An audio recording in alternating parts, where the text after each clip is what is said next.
आने का कारण क्या है? कौन ऐसा खुशखबरी है? मुझे क्या कर सुनाइए महाराज। राजन, कारण सुनने से पहले चाहिए 10,000। मास्टर महाराज, ये राजा चक से सरोज कुंड में ढिढोरा दिला चुका है। जो कोई जिंदा रुदल को हाजिर करेगा सरोज कुंड में, उसे आधा राज दिया जाएगा। क्योंकि मैंने 3 बार मेला लगा चुका हूँ, लेकिन मेला को लोग पाठ को ले गया है राजभोग का कर दिया। और जो कोई मिला हुआ रुदल को ले आएगा, उसे आधा में से आधा दिया। राजन, शर्त मंजूर है माहिन सिंह को। अच्छा, लीला डालूंगा उसी में, लेकिन मास्टर साहब पहले तो इधर का ना काम होना चाहिए। तो बताइए, पक्की बात है? बिल्कुल पक्की बात है। तो ठीक है राजन, कुछ देर का समय चाहिए मुझे, कुछ देर वक्त चाहिए। मैं खुशखबरी लेकर के पता लगा करके उसे आऊंगा, जिंदा है या मर गया है एक आदमी किला में। नहीं, अगर मरा हुआ भी होगा तो पर भी उसका लाश पहुंचा डालूंगा आपके दरवाजे पे। आधा सोच को उनको राज दिया जाएगा आपका महाराज। चलिए ठीक है, उसके लिए थोड़ा सा वक्त चाहिए। मिलेगा। अच्छा जी, 1 रोज का नहीं, हफ्ते रोज का आपका समय दिया जाता है। क्या नहीं ऐसा ही होना चाहिए? ठीक है, तो ठीक है, मैं चलता हूँ अपने धंधे की तलाश में। ये समय अब मैं पता लगाने में लगाऊंगा, कल सुबह होते खबर पर। ठीक है। जी मालिक, माहिल को आगे में झूठ फूस का व्यापारी मत करो। ये कल युग में माहिल सिंह है, और ऊपर में देवलोक में नारद है।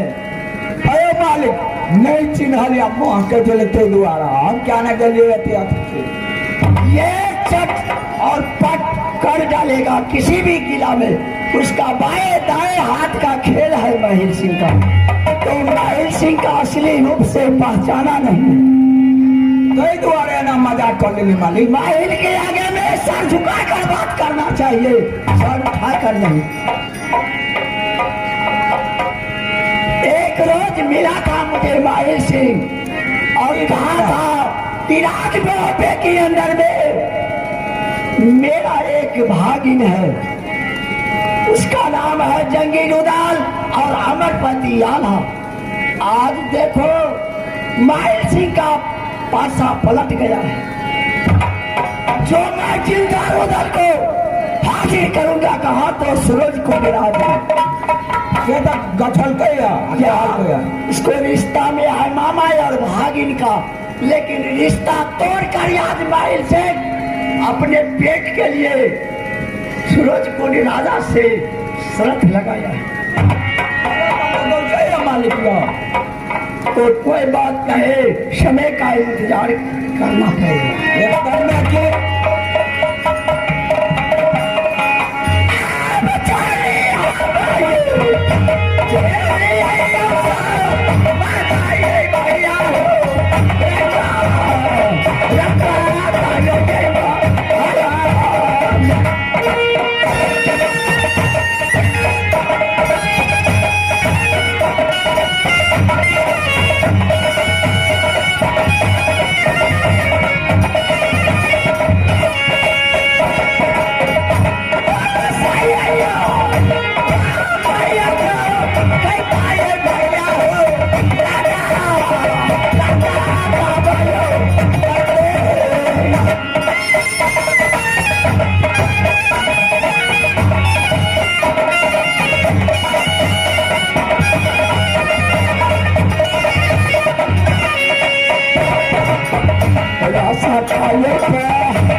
जंगल। बेटा थोड़ी देर ये घोर जंगल में तीनों व्यक्ति आराम कर लो बेटा, उसके बाद में कहीं जाएंगे पुत्र।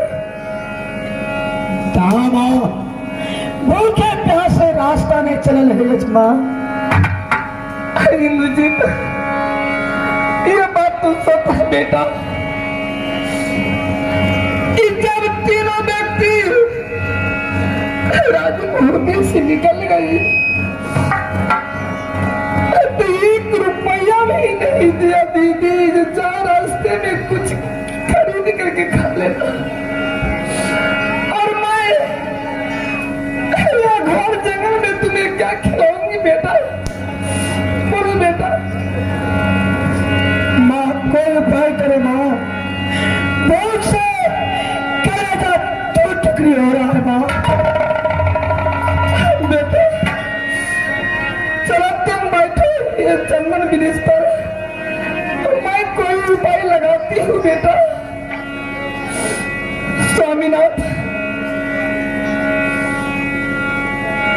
बोलो सभी। क्या करूं स्वामीनाथ,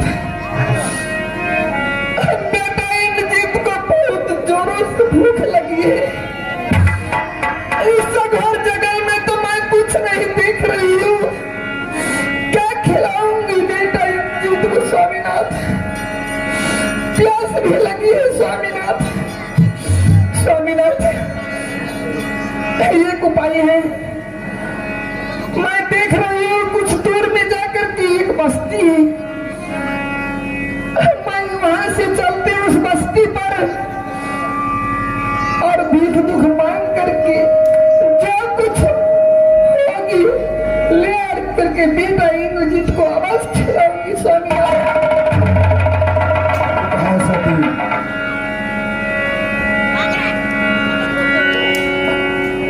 परमात्मा जी मैंने राजा की बेटी और दूसरे राजा की पुत्र आज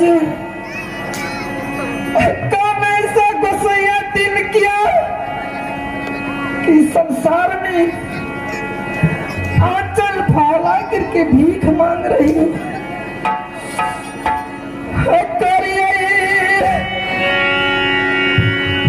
मदद आई बहिनी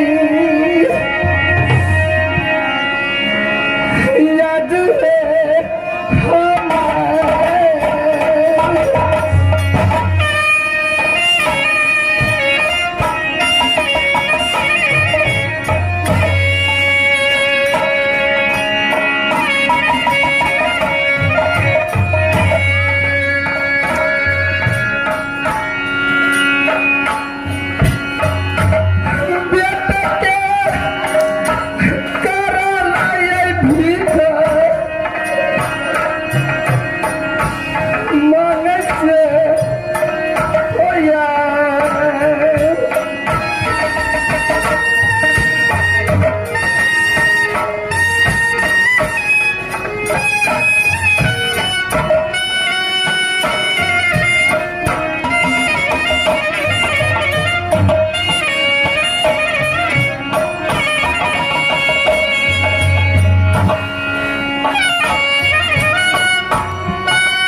बेटा, मैं तो इस बस्ती में से भीख मांग करके लाई हूँ पुत्र। चलो, कुछ पैसे हुए हैं बेटा, आगे कहीं दुकान मिलेगी तो मैं अवश्य तुम्हें खरीद करके खिलाऊंगी बेटा। स्वामीनाथ, मैं इस बस्ती पर से भीख मांग करके लाई हूँ। अच्छा, चलो आगे कहीं दुकान मिलेगा तो खरीद करके अवश्य बेटा इंद्रजीत को खिलाऊंगी स्वामीनाथ। ठीक है सती। स्वामीनाथ, बोलिए। लेकिन ऐसा नहीं करना चाहिए दीदी को। सती, तो जब अरे तो खुद गलती हमसे हुआ है सती, तो हम भैया और भाभी का क्या दोष देंगे? क्योंकि तो